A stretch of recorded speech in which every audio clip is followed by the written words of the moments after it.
and you should interrupt. You're live. Because this is the Senate Transportation Committee, and we're here today to talk about public transit. And but the last time I chaired a committee, we didn't have to do that. So it'll take me a few times. Understood. Same with me at public meetings. I'm Ross McDonald. I'm the Public Transit Program Manager. I've been in this role for 5 years. I've been with the program for 18 years. And I know that you've worked with my predecessors and Senator Brennan as well. Excited to be here and work with you this session. Today, we just have a very brief, truncated overview. And then I'd like to get right to the study presentation and have Steve Fauble, the author and consultant for all of our providers and one of our main consultants, to present his own slides, which he's been doing around the study. So let's see if this works. So as you can see, just wanted to share the vision. And more than anything, it's just we do want to provide access to employment. We want to mitigate congestion. We want to promote energy efficiency. It all has to be in a safe, reliable, environmentally responsible manner. We have a lot of responsibilities, but it's a lot easier because this is the most well-funded rural transit program in the country.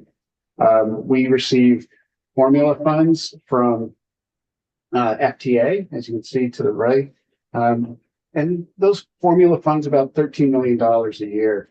In addition to that, we flex about $20 million from the FHWA program. And we also apply about $9 million to $10 million in state funds.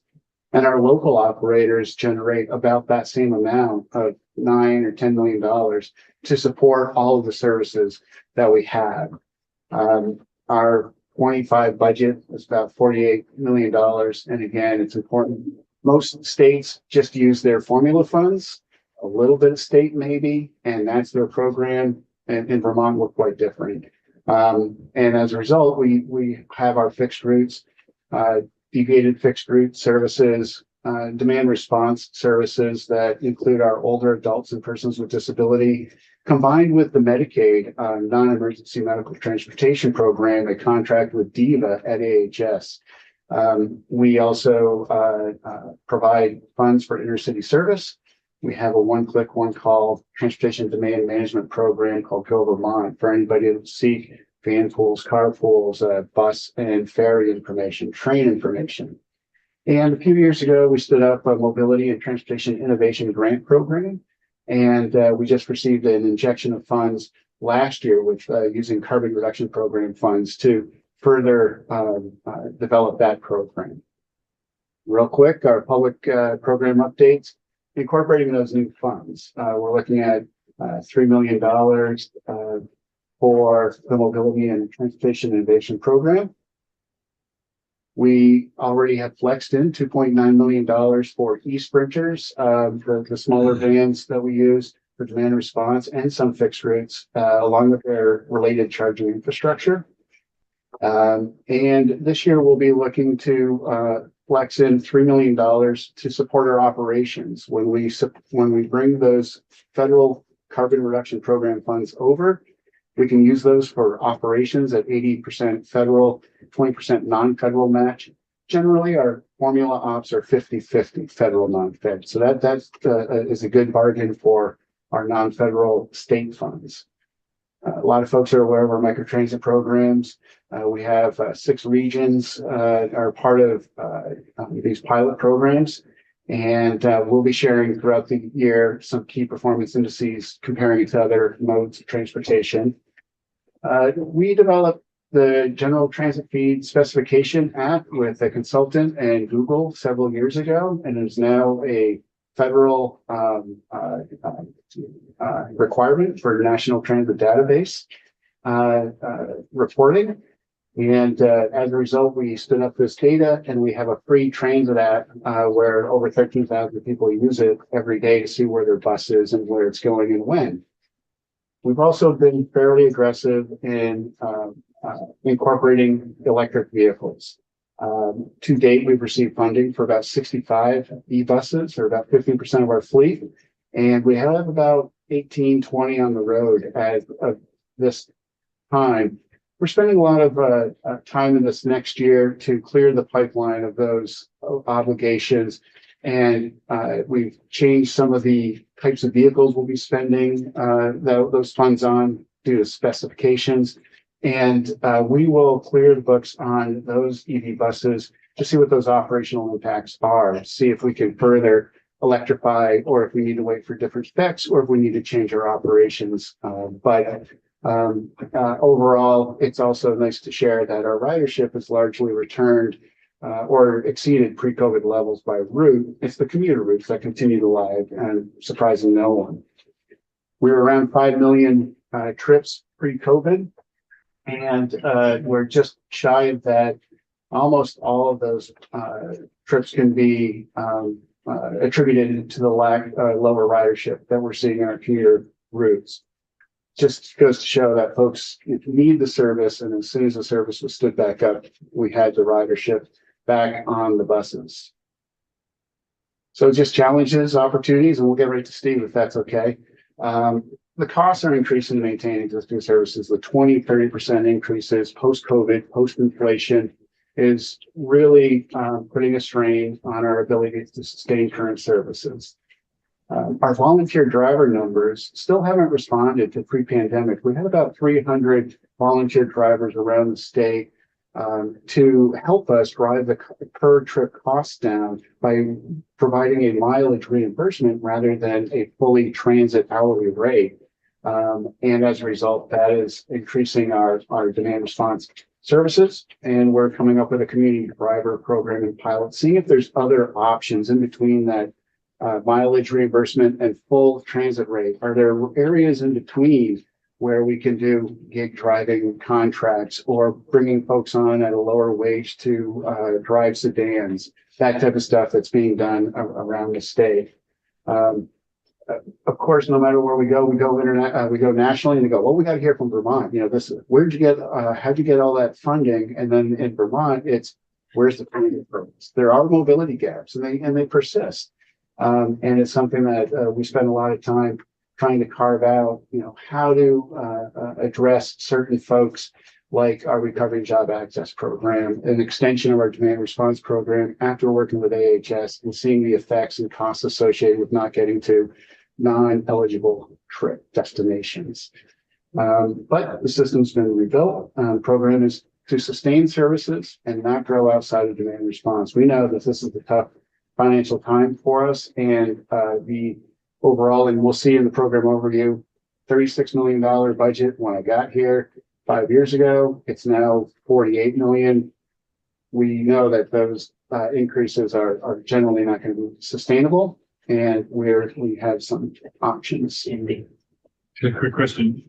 Would Barry's Gopher program be a community driver pilot, or is that just a micro transit, or is it a mixture? It's kind of the mixture that we're talking about. You know, could they provide lower cost trips with more capacity to allow GMT to do, you know, more of their regular trips with their paid drivers? But that's more of a kind of in that middle of, are there other approaches or options to drive those per trip costs down? And we're willing to pilot with, you know, through our mobility and transportation innovation program, kind of see if there are those options. So it would be an example of a pilot that you're looking at. Yes, but it's not a community driver pilot. It's more of a third party capacity addition to our existing service. So I would just say that when we come back and we get a handle on what the issues are right now that are going on in the immediate, community driver is something we'd be interested in talking about in some sort of detail. I would just say in more urban areas in the country, insurers have hooked up with Uber, and they have Uber drivers in that. As we talk about consolidated healthcare and the services like that, that model doesn't work here. Yeah. And it might work in Chittenden County, and it might work in the immediate, but it doesn't. Some growth in how we would grow community drivers is a discussion I think we'd like to have. We did, thank you, Senator. We did reach out to Uber Health and look at different ways to stand up some of that type of capacity. But as you mentioned, the Uber type business just isn't there to justify folks joining in and then doing some demand response during the day while they wait for, the market. Excuse me if I'm in, the middle of the Northeast Kingdom, you aren't getting an Uber driver. Yeah. But you are, 65% of the time getting a volunteer driver in the Northeast. Yeah, they've been very good at that, but, I think that's something that we might want to talk about, and how we create pilots would be interesting. Wonderful. And there's activities all over the state that sharing with you, maybe we can pick out some and develop, larger models on these case studies.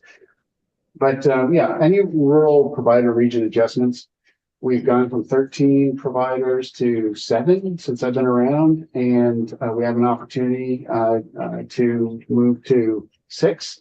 But those adjustments require careful planning and execution. It happens, regularly, but it doesn't happen easily, and I didn't want to pretend otherwise. Our opportunities, we're conducting our public transit policy and human service coordination plan updates, seeing what those outreach, the public participation surveys associated with these documents reveal in terms of needs and opportunities. We're contributing to the transportation equity plan and carbon reduction strategies, and in so many other areas, job access, recovery. We need to continue to seek those demands and try to meet them as best we can. Improving passenger amenities, using placemaking to show some respect to the riders at our bus stops, improving bus stops, making bus stops a little more unique. All that stuff can contribute to the overall service quality perception of our services. And then growing that network of advocates, the capstone Gopher type pilot, community driver programs. How can we build capacity without just full boat retail on transit? And then, of course, the most important opportunity is to align this program for sustainable services moving forward. We're a little short moving forward, but we have a plan in place that we'll be sharing with you in just the coming weeks. I'm looking forward to getting to that new normal and getting to a sustainable level of funding. So all that, just to give a brief overview. Happy to discuss all the details when we do the program overview. You'll see quite a bit of detail in all those elements. Anything else that you'd like to address? So with that, I just turn to Megan and see if it's okay if Steve's ready to go. I'm going to stop sharing. I believe Steve's going to share this presentation himself. Oh, okay. But he's not waiting for me to manage the slides. There he is. And Steve should be good to go with sharing. Yes, thank you. Let me just advance to where Ross left off there. Thank you. And thank you to the committee for this opportunity to present on this.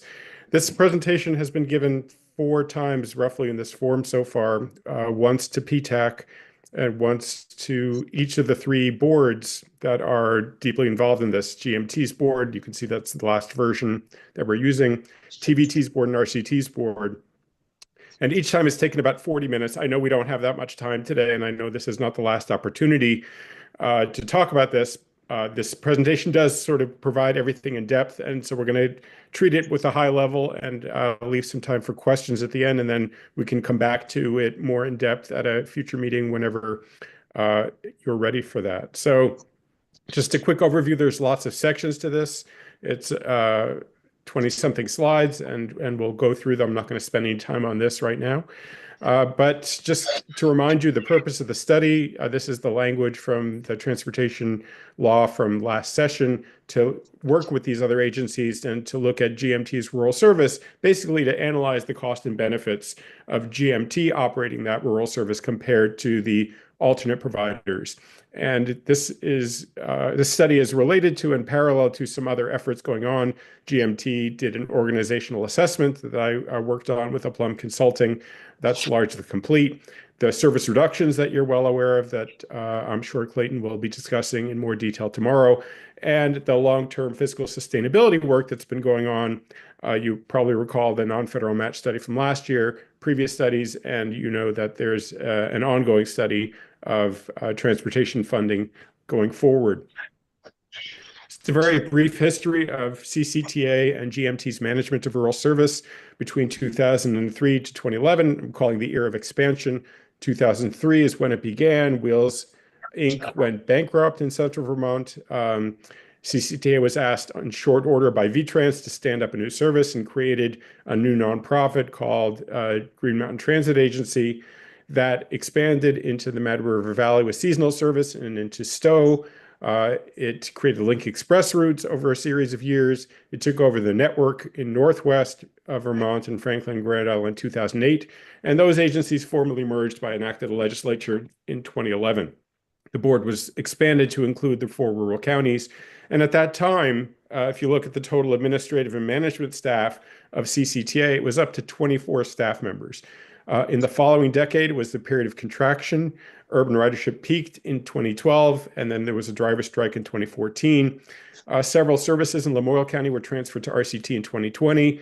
The Middlebury Link Express transferred to TVT in 2021. The rest of the Heinsberg Route 116 commuter was transferred just a couple of months ago. And during that decade, administrative staff from its peak of 24 was whittled down to 14 members by 2023. You're probably aware of the fiscal cliff. I'm not going to spend a lot of time on this, but there are various cost factors that were increasing quickly during that decade. And at the same time, revenue was growing more slowly. Fare revenue was declining as urban ridership was declining. There weren't any fare increases during that period. And so that revenue was just gradually dropping. The board limited the amount of money coming from the local members, the urban members, to about 3 to 4% a year. And you can see that costs were growing faster than that in the upper part of the slide. And so there was a growing fiscal gap. And state funding during this period was relatively static. During the pandemic, it dropped because of the large infusion of federal funds, which required no non-federal match. State funding has since come back. But this turned into an over-reliance on federal urban formula funding for both operating and capital. More of that was shifted to the operating side, which meant that capital, they fell behind in maintaining the capital plant. Just a couple of quick graphs here to illustrate that. You can see the large gray section at the top represents federal funding. It almost tripled during this period in terms of its portion of the budget. The local share, that light gray is the next, that gradually was shrinking over time. State, you can see, was relatively stable, shrank during the pandemic, and then grew again. And affairs were, a significant part of the budget going back a dozen years, disappeared completely in fiscal 2021 as the agency went fare-free, and have now been restored as of May of this past year. Overall, the budget increased by 65%. You can see on the right-hand side.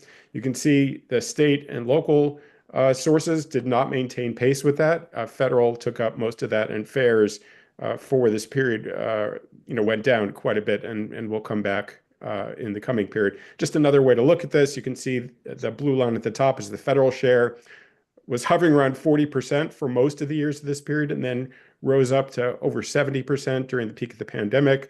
The local share, a very slow trend line down over this period, from over 20% to just under 20% in the most recent fiscal year. State, again, a slow decline, but then coming back to where it started by the end of this period, and fares as dropping to nothing, and then starting to recover now. Can we just break here? So the federal money that we see the bump up during COVID, and have we reached a point where it's stable going forward from here? Or do we continue? Are we going to see some? Is that all gone and we've gone back to whatever the new reality is? Yeah, the big surge that was there during COVID is gone. GMT has reserved some of those funds. They will be spending them out in FY26, and so it's returning closer to the level it was prior to the pandemic. So until we get through 26, we won't be to a spot where it's a steady state where we can plan to go forward from there. That's right. Well, there's a chart at the end of the presentation. You'll see what the urban situation is there, and I can answer more questions at that point. Yeah, Thank you. So we've been talking about GMT's fiscal situation. I'm sure you'll hear more from Ross about the efforts that VTrans has made to sustain transit service statewide. Rising costs affect all of Vermont's transit providers, and basically continuous growth in revenue is needed to maintain existing services, let alone address any needs for additional service. And both the legislature and the communities have highlighted mobility needs and gaps, as Ross mentioned before. So to support this study, I did a bunch of financial analysis. I will sort of go through this rather quickly, and certainly we can spend more time later to talk about it. You can slow down just a little, and Yeah. we're going to come back to this, I assure you. So Okay. we just want to get this. Yep. Okay. Well, I will go through it, and we can focus on the details that are most important to you. So, there were two methods I used to estimate operating costs for GMT versus the other potential operators of the rural service. One was a service-based estimate where I calculated a rate per vehicle hour to operate service, and that was based on 14 different cost components. And then there was a second method, a staffing-based estimate, where I asked the executive directors to say, if you were operating service in Washington County or Franklin County, what sort of staffing would you have in place? How much would you pay those people? And use their experience to come up with a separate estimate. And then those two were compared, and you'll see the results of that. The assumption was that service would remain the same for all operators. I did not assume any changes in bus routes, with one exception, and that is over the past few years, GMT has used quite a bit of taxi service in Franklin County, and that's quite expensive. And that has now actually ceased over the last couple of months. They're no longer using taxis, but it was built certainly into the first round of analysis. And that was in the case of RCT taking over Franklin County service, it was assumed that they would substitute volunteer drivers for those taxis. And if SSTA took over Franklin County service, given that SSTA has a much smaller volunteer program and not a lot of history with that they would be using their professional drivers to do that. So those two different assumptions factored into the potential costs of Franklin County service. And there were a number of ripple effects that were taken into account, which are described in detail in the report.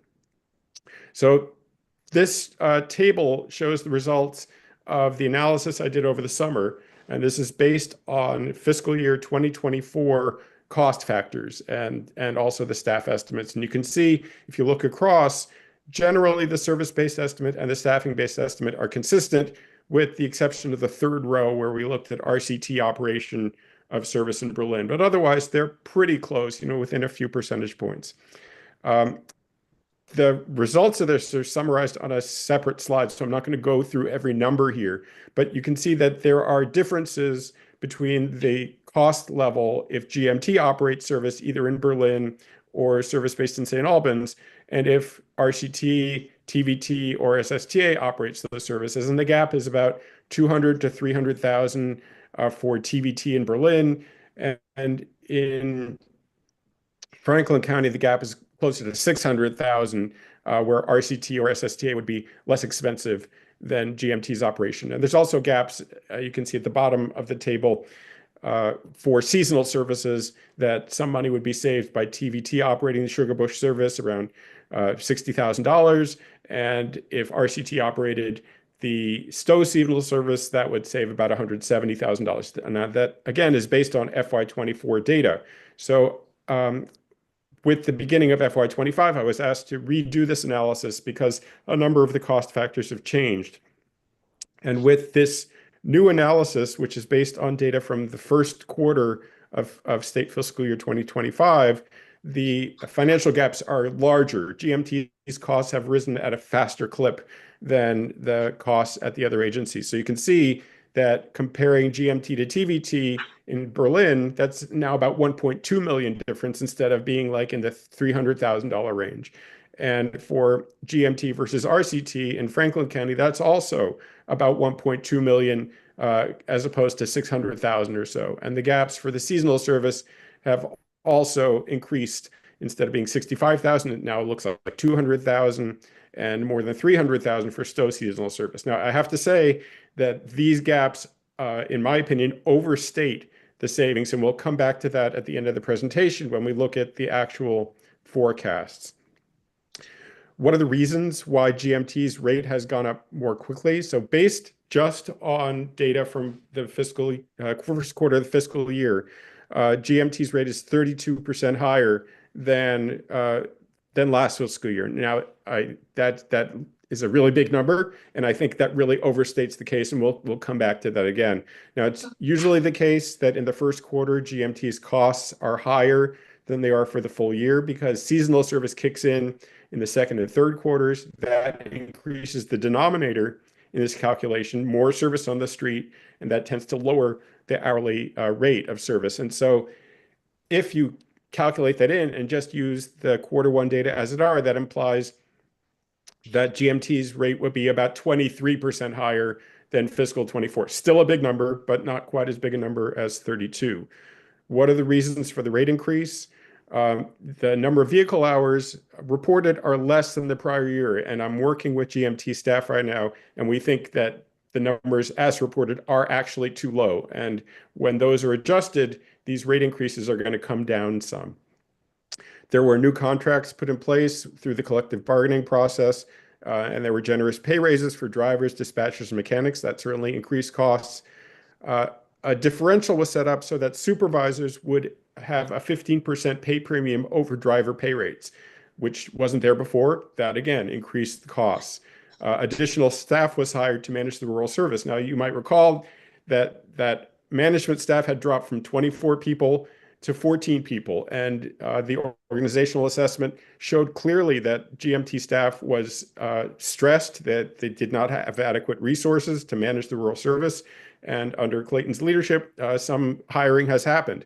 That, of course, raises costs, but it was critical to do, basically, to continue to manage the service well. There were some unusually high maintenance costs in the first quarter, and there were, as part of the union contract, $3,000 bonuses paid to the rural drivers in the first quarter, although I amortized that over the whole year and only took 25% of the value in my rate calculation. So just to summarize the financial impacts, you saw that based on the 2024 analysis, I mentioned those numbers, 200 to 300,000 in Washington County, 600,000 in Franklin County. If you look at the quarter one figures in 2025, those savings, potential savings, look a lot bigger, over $1 million. And it's also important, we haven't talked specifically about Medicaid transportation, but another analysis I did earlier showed that GMT's cost per passenger trip for Medicaid is higher than all other rural providers, and it's 50% higher than the next highest, which is TVT. It's about $77 per Medicaid passenger trip in 2023.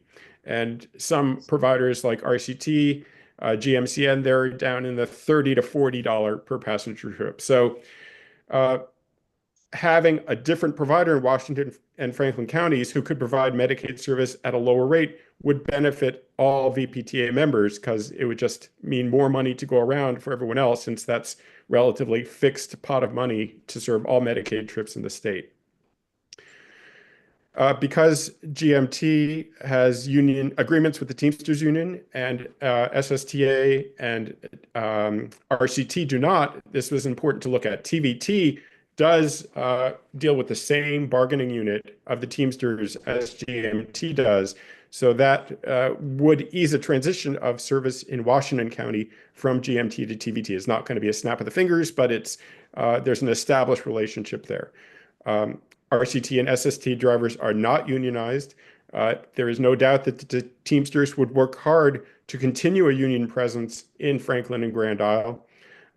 There's, the pay rates at RCT are more flexible because there's not a union contract.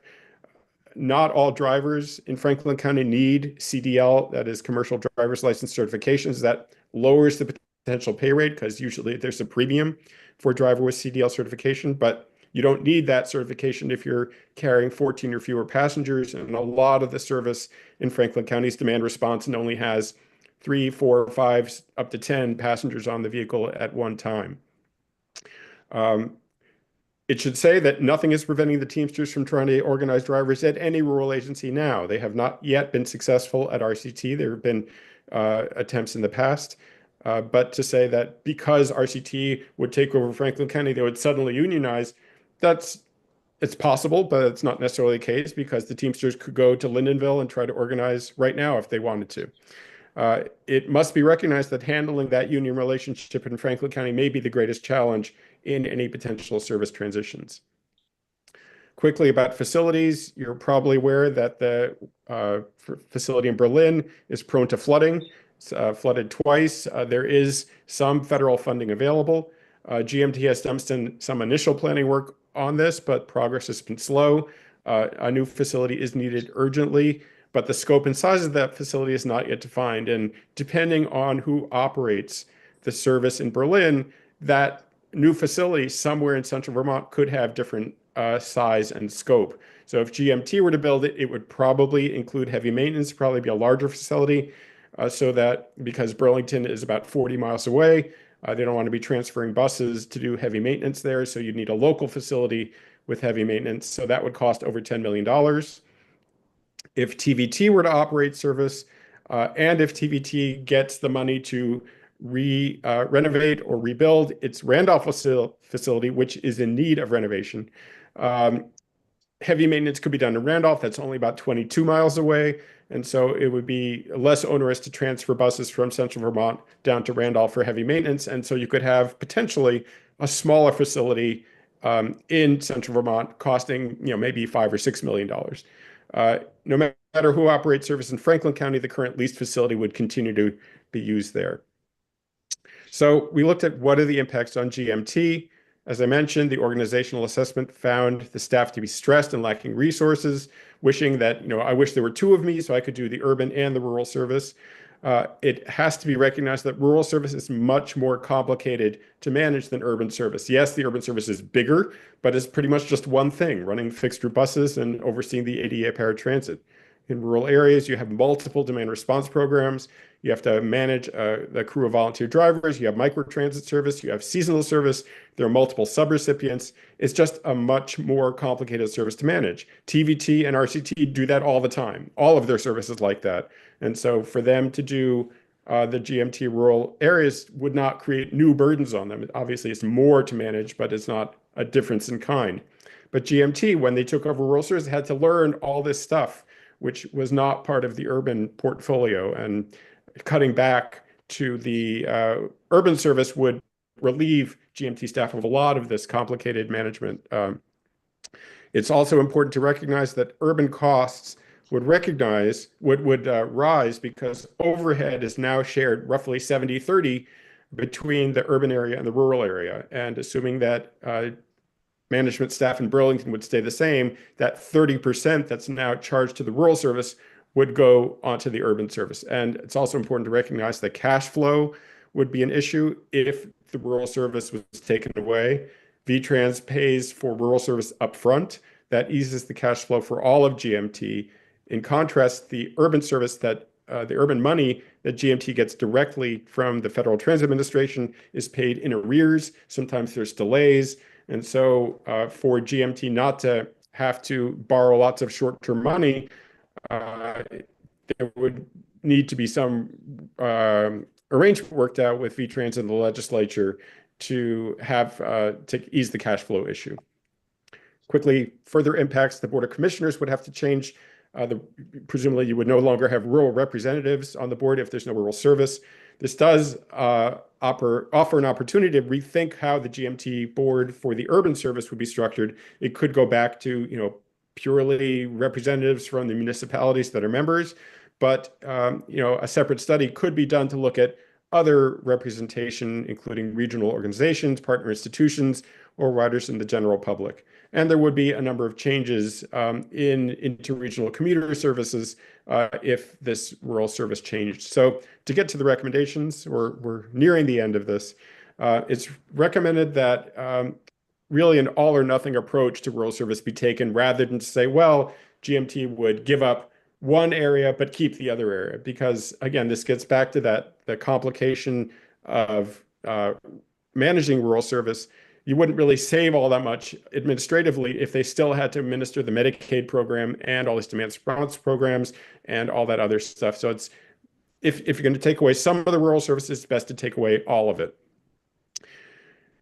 So this report does recommend that the rural service be transferred. It would allow GMT to manage its urban service more effectively. You're well aware of the challenges of managing the urban service with the financially and otherwise. If all of GMT staff were focused on that, it would certainly be more effectively managed. It will also reduce costs in the rural areas, and that will benefit all rural providers. The cost per unit of service looks like it will be lower if RCT and TVT operate that service, meaning that it eats up less of the budget, more money to go around, both on the Medicaid side and on the public transit side, so that VTrans will be able to offer more service if it can do so at a lower unit cost in rural areas.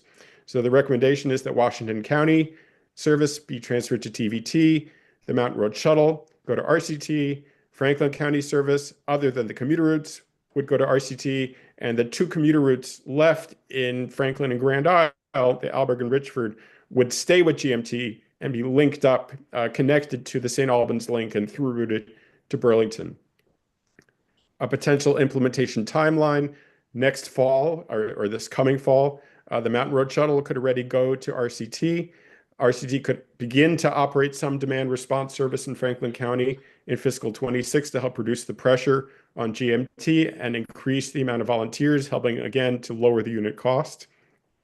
The full transfer to the rural regions would start with the beginning of fiscal year 27 on July 1st. If feasible, Sugar Bush could go a year later, but that may not be feasible, so it could go at the same time. Restructuring the Franklin County commuter routes, which I just mentioned, would happen at the same time, and new subrecipient agreements for Cider, Community Rise Vermont, and SSTA would be in place by the beginning of FY27, so that no rural funding would flow through GMT, and that would remove them from oversight by VTrans as a rural provider. The implementation steps, we're submitting this report now to the legislature. The boards have all met and voted essentially to say we are open to this. GMT took a neutral position, which I'm sure Clayton can describe in more detail tomorrow when he's testifying. Obviously, still a lot of due diligence to be done to look at union issues, to look at financial issues. Then basically the three boards have said, okay, here are our recommendations to the legislature, and your committee, the House, the full Senate would take action on this during the 25 session. If the legislature decides to proceed with the transfers, there'd be additional financial analysis. We need to appropriate funds to address the increased overhead costs as well as the cash flow issue. Discussions have already started with the Teamsters, and they would need to continue, start to undertake a facility plan for Washington County.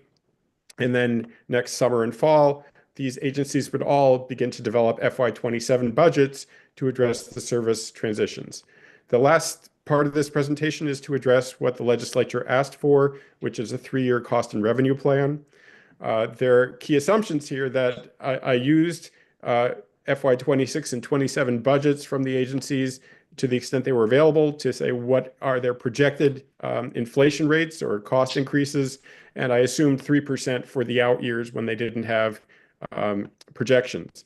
Revenue figures that you'll see are all flat in nominal terms through this time because they're just there as a reference point, and they all use the FY25 current year budget figures for GMT's rural operations. I did assume some transition costs for rebranding, staff transitions, and so forth for both counties. To sum it up, the current analysis shows a savings potentially if you did all these transitions of over 1.2 million a year. That's less than you would think based on what you saw on the charts before, but as you'll see on the next charts, there are some different assumptions. To some extent, this depends on the outcome of union negotiations, and there are no assumptions about how those savings, potentially over 1.2 million, will be redistributed in the transit program or the Medicaid transportation program. That would be decided later. So the cost forecast for these 3 coming years, not including the present year, you can see in FY26, GMT is still operating most of the service except for the Mountain Road Shuttle and a portion of demand response service. You can see about 2/3 of the way down. I have $125,000 for Franklin County operation for RCT, but most of the rest of the service is still operated by GMT. That shifts in FY27. And you can see if you look at the bottom line, that 9.4 million drops to 8.2 million. That's the $1.2 million savings that we're talking about.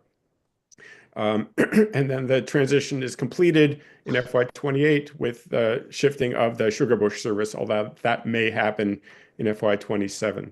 So on the income side, you can see the numbers are flat straight across.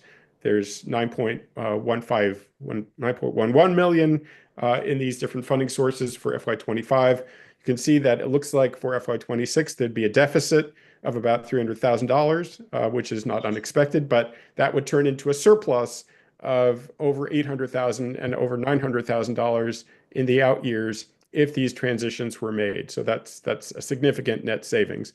And then finally, to look at the urban side, these are forecast numbers based on current service levels. So some service has already been approved. Some service cuts have already been approved by the board. Those are incorporated. Other service cuts are being discussed over the next couple of months. None of those are assumed. So you can see what the deficits look like. That you can see the forecast revenue drops from 19.6 million to 18.1 million. That is exhausting the remaining COVID relief funds, which we referred to earlier. But then, going forward, the total revenue looks like in the 18 million, it grows, slowly over time. And you can see that the urban deficits they're facing are in the $4 million range once those COVID relief funds are exhausted. So anyway, that's the end of my portion of the presentation. There are a couple more slides here, which Ross can talk to. I just wanted to mention this slide, some analysis that I did for Ross, comparing basically the hourly rate for all of the agencies in the state to say what was the FY24 rate versus the Q1 rate in FY25. You can see in some cases they're even going down a little bit. That's sort of a result of looking at only one quarter when certain expenses may hit in the second quarter or the third quarter. But for the most part, there's small ups or small downs. GMT Urban, you can see a significant increase there from 138 to 157. And GMT Rural, you can see I've listed 4 different rates there. The 159.84 is based on the numbers that we have now. 149.45 reflects the fact that Q1 expenses tend to be higher than the rest of the year. I talked about that a little bit, but I think both of those rates are too high, and the 149.06 is probably a more accurate version of the Q1 rate, and 139.37 is probably the more likely full year rate for GMT Rural. So you can see that that's not a massive increase over last year's 130. Anyway, thank you for your patience. That was a lot of information. I'm going to turn it over to Ross now just to finish the last couple of slides here and then try to take any questions if there's time left. We're going to have you back, Stephen. This is a lot of information, and these are big changes for the whole northwest of the state. What would be helpful to me is I find that the dollars we all know are very important. As you're talking about these changes, it would be nice to have the number of rides and people who are affected. How does this, and in this, is anybody left out in this plan between what we're doing now and where we're going? Is there anybody left out in that plan? And I hate to end now, but we are doing, and we're all really short, and that is my thank you. It's on my list. We haven't elected a clerk in here yet, so we have to do that. And we are having Green Mountain Transit in tomorrow, or they're at least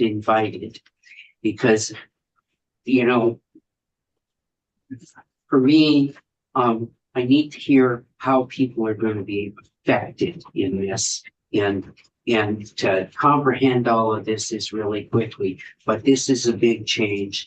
And I think I wanted people, before people jumped on them, to say what's happening. I know you've already been invited to Grand Isle County and the CIDR people. How exactly does this all fit together? And we need to better understand that, because this is a big change. But we're definitely going to have you guys back. Thank you. And thank you for coming in today. And I'm sorry we were late and that, but I think the first thing for the committee, and I would say one thing, we're going to have, and I specifically planned this for the lunchtime, in half-hour stints tomorrow and Thursday. I don't figure, Pat, you need to hear what each division does in transportation and basically the overall structure, you know, like in maintenance or planning or and I wanted to be respectful because, you know, after 14 years on transportation, I didn't think you needed that. And you've had the last 6 years, but you, Wendy, haven't been in here. Right. So anybody that would like to, tomorrow we've asked that they come in during lunch for a half an hour, give an overview of where the money comes from, and structurally, what are the divisions, what do they do, just to give you an overview for that. And I envision it, get a sandwich, come here for half an hour, and anybody's invited, but in the committee that wants to come, but it's not mandatory, particularly because, you know, you've been on a transportation committee, you spent 14 years, you've been here at the last 6, but you haven't. So as much or as little as any of the other members would like of that, we'll be here and have those presentations. And those are tomorrow and the following day? Tomorrow and Thursday, or a half an hour, if Okay. that works for you. Except for tomorrow, I have agenda planning for institutions at 12:30. Okay, so we could do from 12 to 12:30 That'd be helpful. and try to break off a little early. And if you bring your sandwich, you can, we can figure that out. Sounds good. Thank you. We need a clerk. Who would? The light is shining. We've already had this, Mr. Chair, I would nominate Senator Brennan to be the clerk of Senate Transportation.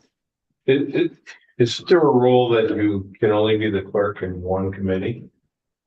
Or? Which You're are, already the clerk and the vice chair of a committee, which is breaking of convention, so we could break convention again and make. Thank you very much. But you guys now tell me what you want. the chair can't be the clerk? I'm not being here for, and I gotta tell you, in appropriations, I think I spent most of the last 10 years as the clerk in there, so I don't feel guilty pawning it off to somebody. If you want to think about it and talk about it amongst yourselves. I am a chair now. So really, I guess if I know more about what it does, what the clerk does. I mean, last year It's what you make of it. I just took documents from one room to the other, was basically what I did. Yeah, and you get the You bills call up in committee and you call a roll when it's time. Hmm. Do you put together the roll sheets? I do. So I print them even. she prints them, she gives it, so It would provide structure to my life. I'll be the clerk. Unless you want. we want, we don't have a clerk to cast one vote, so we're just gonna go. If that's all right with everyone. Yes, thank you. And Oh, thank if you. someone wants to do it in the, after a little bit, I'm fine with it. But thank you. You're welcome. All right. Thank you, and we will see you tomorrow. It's a program. That